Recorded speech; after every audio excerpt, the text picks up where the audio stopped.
В эфире телеканала программа «Итоги дня», в студии Кристина Якупова. Здравствуйте. Коротко о темах вечернего выпуска. Линию электропередачи запустили из Хандги до Нежданинского месторождения в Якутии.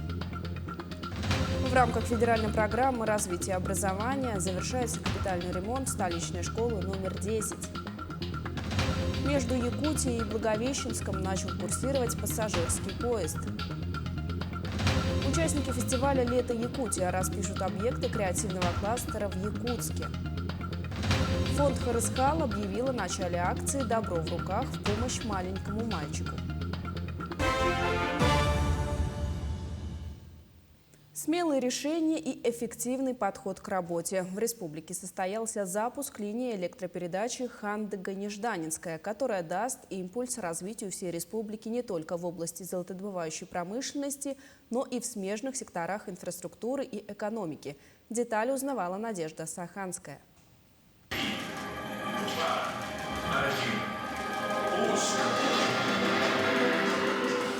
Решение о реализации проекта по разработке нежданинского месторождения было принято несколько лет назад. Удалось построить производственную и бытовую инфраструктуры, запустить энергокомплекс и с нуля протянуть линии электропередач, покорив тем самым уникальный горный рельеф Верхоянья. Нынешний запуск проводки и энергоснабжения, по словам главы республики, позволит повысить энергоэффективность самого проекта, который является одним из крупнейших в истории Новой России по золотодобыче. Это позволит более активно развиваться и Тампонскому району. Сегодня уже рассматриваются вопросы подключения населенного пункта «Теплый ключ» к данной энергосистеме. Технические возможности уже сегодня имеются. Ну и в дальнейшем уже от этой линии могут быть ответвления уже к другим месторождениям других компаний, недропользователей, работающих на территории Тампонского района, что, конечно же, опять же, позволит уже более активно развиваться в целом всему макрорегиону Восточной Якутии. Подключение горно-обогатительного комбината к электросетям снизит нагрузку на энергокомплекс, который до этого был единственным источником подачи энергии. Соответственно, это скажется на экономии дизельного топлива и, как следствие, сократит выбросы в атмосферу. Углеродный отпечаток предприятия, который достаточно был существенный из-за использования ископаемого топлива, он сократится примерно на 60-70% и может сократиться еще больше после заключения прямого договора с Вилюйской ГЭС. Понятно, что оба этих результата полностью соответствуют стратегии компании: прибыльная работа с минимальным вредом для окружающей среды. Строительство началось в 2020 году, что говорит о беспрецедентно сжатых сроках. Его вела компания «Южно-Верхоянские энергосети». Все цели в ходе проекта были достигнуты. Была применена уникальная даже для Дальнего Востока схема финансирования, когда средства Фонда развития Дальнего Востока, а впоследствии средства государственной корпорации ВЭП использовались как кредитный источник для финансирования примерно 70% затрат на строительство данной линии и подстанции. Разумеется, с вводом ЛЭП энергообеспечение Нежданинского горно-обогатительного комбината стало надежнее. Более того, фабрика, запущенная в ноябре прошлого года, продолжает успешную работу. Мы сегодня имеем определенный результат. И вот находимся в преддверии праздника Дня шахтера. Он на этой неделе состоится. И в канун этого праздника будет произведена на фабрике 5-я тонна металла с момента запуска фабрики в эксплуатацию.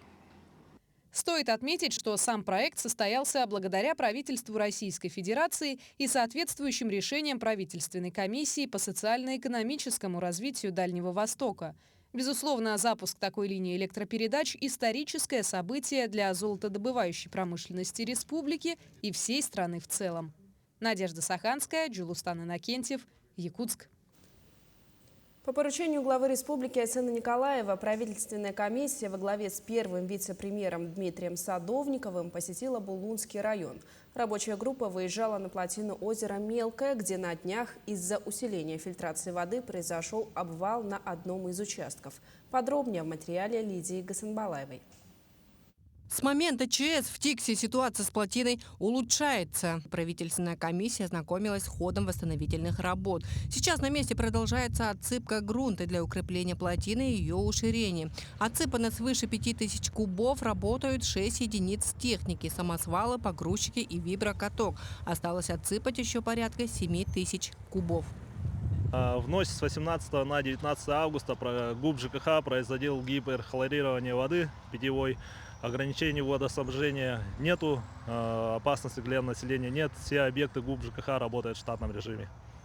Помимо восстановительных работ, здесь рядом с местом обвала установят сезонно охлаждающие устройства. Сегодня, после тех работ, которые превентивно будут сделаны, нам все-таки необходимо принять техническое решение. Это не проект, а техническое решение. Все-таки установить сезонно охлаждающие установки для замораживания того расщепленного участка, который мы сегодня видим. Но это не говорит, что фильтрационную работу совсем прекратятся, но уменьшение фильтрации, замедление фильтрации будет однозначно.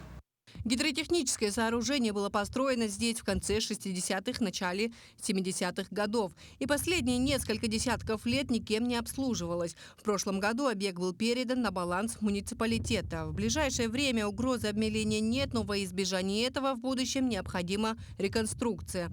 Дмитрий Садовников поручил на этой неделе отправить проектную группу в Тикси для разработки технических решений. Работать максимально, изучать и находить пути выхода из создавшейся ситуации. Могу заверить, что без воды тиксинцы не останутся. Мы примем все максимальные меры для того, чтобы воду оставить на тех уровнях, которые требуют у нас началу, скажем, зимнего периода. Ну и в целом, чтобы вода на озере Мелкое соответствовала для того, чтобы жители поселка чувствовали себя комфортно. Как отмечают жители, в первые дни вода имела мутный цвет, но после профилактического обеззараживания качество воды улучшилось. Ну, сейчас намного лучше, конечно, но все равно не скажешь, что вода чисто белая. Мы это как бы с тревогой на самом деле эту информацию восприняли, потому что это озеро единственный как бы источник, который снабжает поселок. Когда начали, видно, предпринимать какие-то действия по поддержанию либо устранению проблемы, вода как бы стала более чистая. В поселках Тикси и Тикси-3 водой снабжает водозаборная станция ГУП ЖКХ. В эти дни объект работу не прекращал, и ограничения водоснабжения у населения не было. Проводятся работы по гиперхлорированию воды, то есть обеззараживанию. Вот, мы взяли анализ, Роспотребнадзор взял анализ, санитарно-эпидемиологическая служба взяла анализ. На сегодняшний день анализы отправлены на все город Якутск. Как они придут? Ну, я думаю, что, скорее всего, ничего плохого они не покажут, потому что это замутнение вызвано не техногенным каким-то там, не, скажем так, никакая среда, имеющая горюче-смазочный характер или еще какой-то там бактериологический характер, в воду не попадала. Это естественное замутнение, она осядет, и вода будет пригодна для питья, употребления и так далее. Для реконструкции плотины для начала будет определен источник финансирования. На разработку проектно-сметной документации вопрос будет решаться в приоритетном порядке. Лидия Касанбалаева, Артем Алексеев, Тикси. 92% жителей пострадавших от паводка районов получили материальную помощь. Кроме того, на восстановительные работы в Верхоянском улусе было дополнительно выделено более 26 миллионов рублей, а также 2 миллионов 312 тысяч рублей на восстановление фельдшерско-акушерских пунктов. Между тем, доставлены строительные материалы на восстановление социальных объектов в 4 населенных пунктах. Остальная поставка задерживается по погодным условиям. По восстановлению в Верхоянском районе и Капецком районах объектов социального и многоквартирных домов идет планомерная работа. На сегодня у нас по Верхоянскому району 15 социальных объектов, где подрядные организации начали работы, и в некоторых населенных пунктах объекты готовы к эксплуатации. Ситуация с лесными пожарами стабилизировалась в республике. На сегодняшний день действует 7 очагов на площади 90 тысяч гектаров. Из них в обслуживаемой зоне 2 пожара. Один из них в Усть-Майском Улусе и второй в Среднеколымском. В этих районах ситуация находится под контролем. Специалисты тушат отдельные очаги. Один крупный пожар в Усть-Майском районе, это 54-й лесной пожар, который действует на удалении 10 километров от поселка Усть-Май, локализован. Проводятся работы по окарауливанию, дотушиванию отдельных очагов. Значит, угрозу населенному пункту он не вызывает. И второй пожар – это Среднеколымский район. Значит, там пожар действует на площади более 18 тысяч гектар.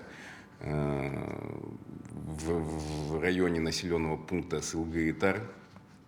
Значит, также на данный момент пожар селу не угрожает. С приближением нового учебного года образовательные учреждения активно готовятся принять учеников в свои стены. В федеральную программу капитального ремонта вошли 38 школ республики, 11 из которых находятся в столице республики. Наш корреспондент Галина Чекурова ознакомилась с ходом ремонтных работ в столичной школе номер 10. Ремонт в школе номер 10 проводится впервые с 1984 года. В прошлом году образовательное учреждение попало в программу капремонта. И уже с мая месяца здесь начали активную работу по обновлению школы. Полностью кровля, полностью цокольный этаж, полностью фасад керамогранит, плитка, стены, потолки, полы.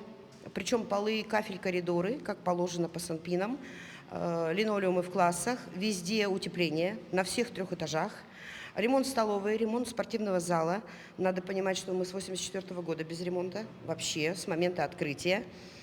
Полностью замена всей сантехники, замена всех дверей, всех замков. Ну вот, пожалуй, это вошло в федеральную программу. Ремонт на данный момент завершен на 95%. Полностью отремонтированы и сданы 2 и 3 этажи. Несмотря на санкционные действия, которые привели к увеличению цен, не помешали сделать качественную работу и сдать объект в поставленный срок. Зашли мы сюда в мае месяце, начали демонтажные работы, столкнулись с проблемой, то, что в смету очень много работ не было заложено. Таких как выравнивающая стяжка полов, шпаклевка стен, без которых невозможно было бы сделать этот ремонт. Пришлось полностью всю смету пересчитывать, всю школу обсчитывать, чтобы мы вошли в сумму, которая нам выделялась, и сделали более-менее нормальный ремонт. Педагоги и родители также приняли активное участие к подготовке школы к началу учебного года. Не секрет, мы, в принципе, летом задумывались о том, чтобы перевести ее в другую школу.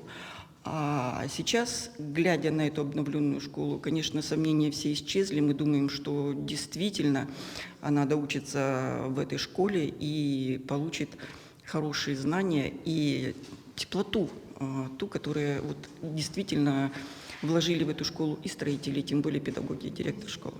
1 сентября такие родные, но уже новые стены школы номер 10 будут готовы принять в свои теплые объятия 1700 учащихся. Галина Чекурова, Георгий Григорьев, Якутск. Беспересадочное железнодорожное сообщение впервые свяжет Якутию и Благовещенск. Сегодня состоялся торжественный запуск рейса Нижний Бестях-Благовещенск. Поезда будут отправляться через день, а время в пути составит 1 сутки 16 часов. Его организация связана с растущим спросом на пассажирские перевозки. С поездом Нижний Бестях-Благовещенск будут отправляться вагоны беспересадочного сообщения до Владивостока и Иркутска. В остальные дни будет курсировать поезд Нижний Бестях-Тында, а с ним вагоны беспересадочного сообщения до Благовещенска, Владивостока и Иркутска. В самое ближайшее время к этому поезду будут подсоединены почтово-багажные вагоны, которые позволят не только приехать пассажиру комфортно, но и привезти какой-то минимальный багаж, поехать дальше от Благовещенска за границу, в Китай. Этот поезд будет ходить очень жестким графиком, без срывов. И каждое вот наше событие, каждый наш шаг в пассажирском обслуживании, он всегда приносит что-то новое в качестве обслуживания. Сегодня это Благовещенск, сегодня мы работаем по Хабаровску и Владивостоку. Пока туда идут прицепные вагоны, но в самое ближайшее время мы прорабатываем возможность именно для того, чтобы пустить уже свой поезд до Хабаровска и до Благовещенска. Ежегодное августовское совещание педагогических работников Якутии проходит в Малой академии наук в селе Чапаево. Институт развития профессионального образования провел проектно-образовательный интенсив «Ставь лайк» для специалистов, осуществляющих медиакоммуникационную деятельность в колледжах и техникумах республики. Участники обучились фотосъемке, написанию статей и продвижению образовательной организации в социальных сетях. Также специалисты в процессе обучения решили различные кейсы и защитили командные проекты. Я ничуть не жалею то, что приняла участие на интенсиве «Ставь лайк».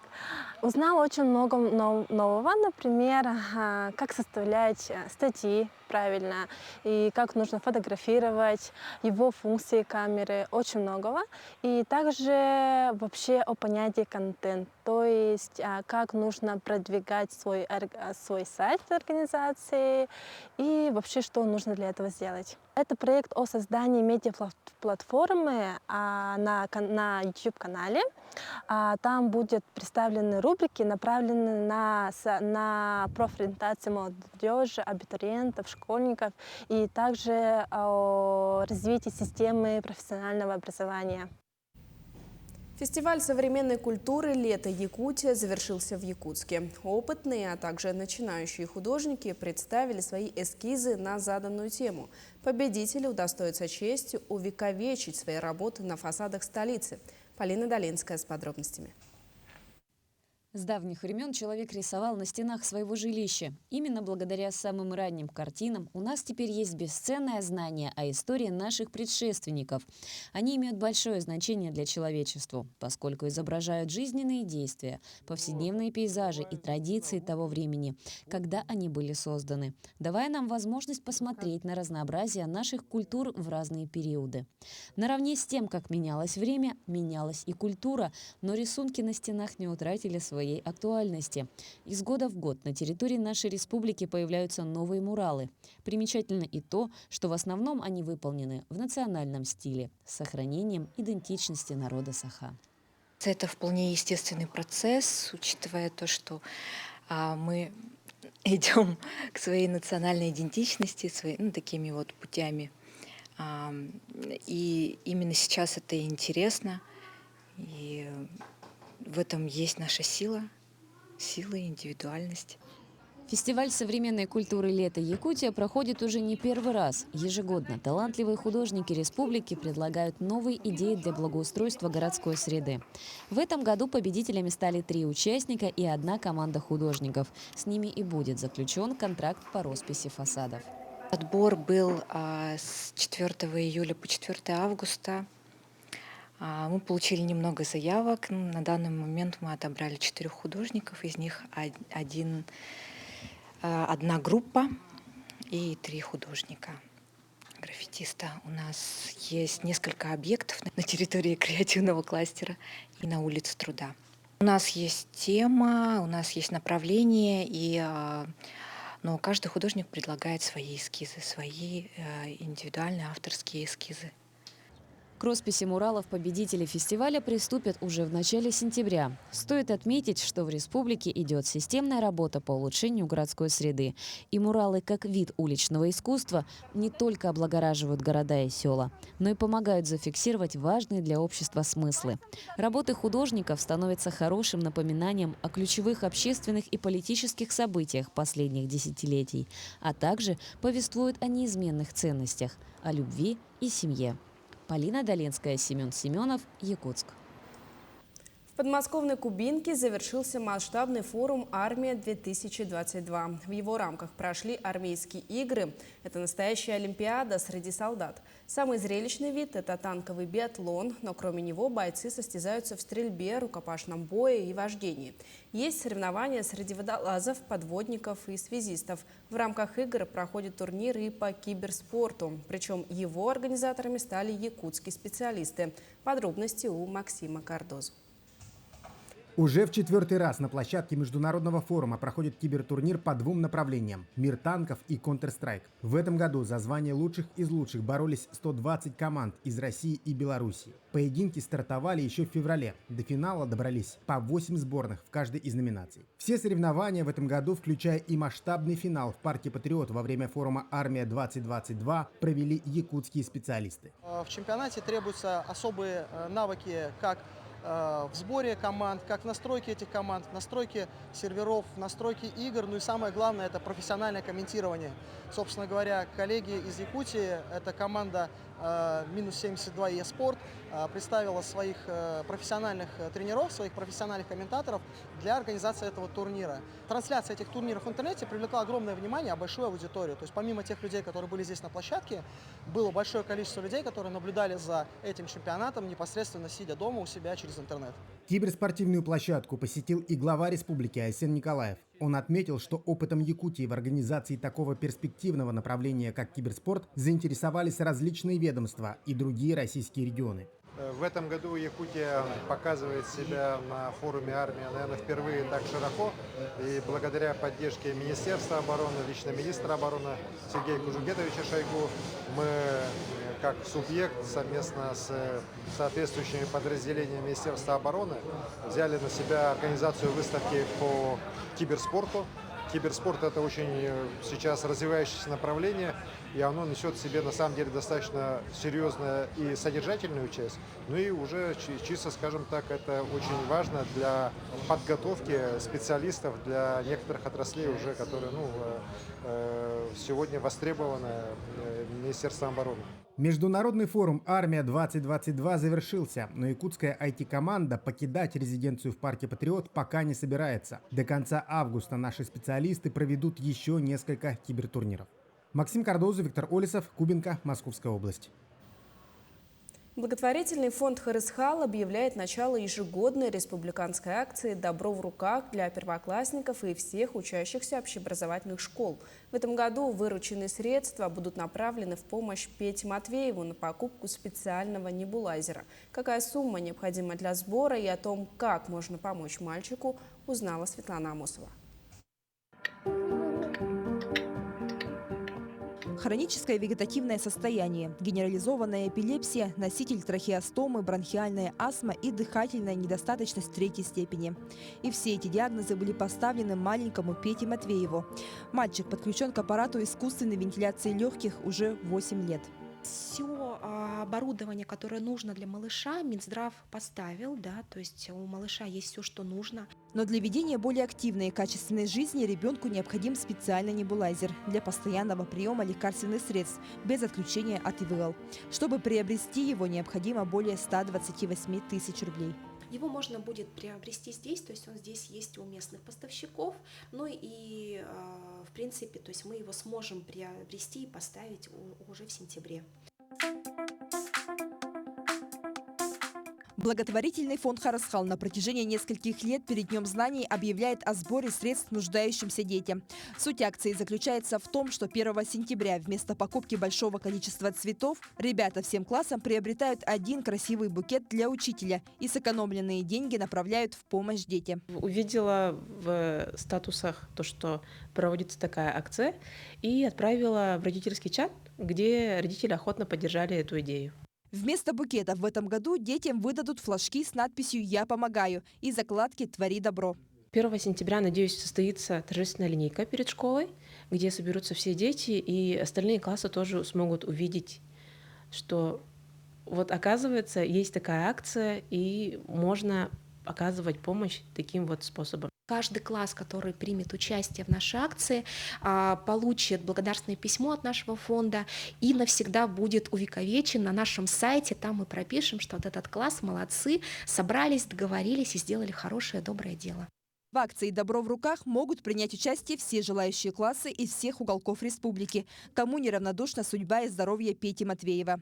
Заявки на сбор средств благотворительный фонд принимает по указанному номеру телефона до 31 августа. Светлана Амосова, Виктор Дьячковский, Якутск. На этом все. Наши корреспонденты продолжают следить за развитием событий. Оставайтесь на нашем телеканале. Спасибо за внимание и до встречи в эфире.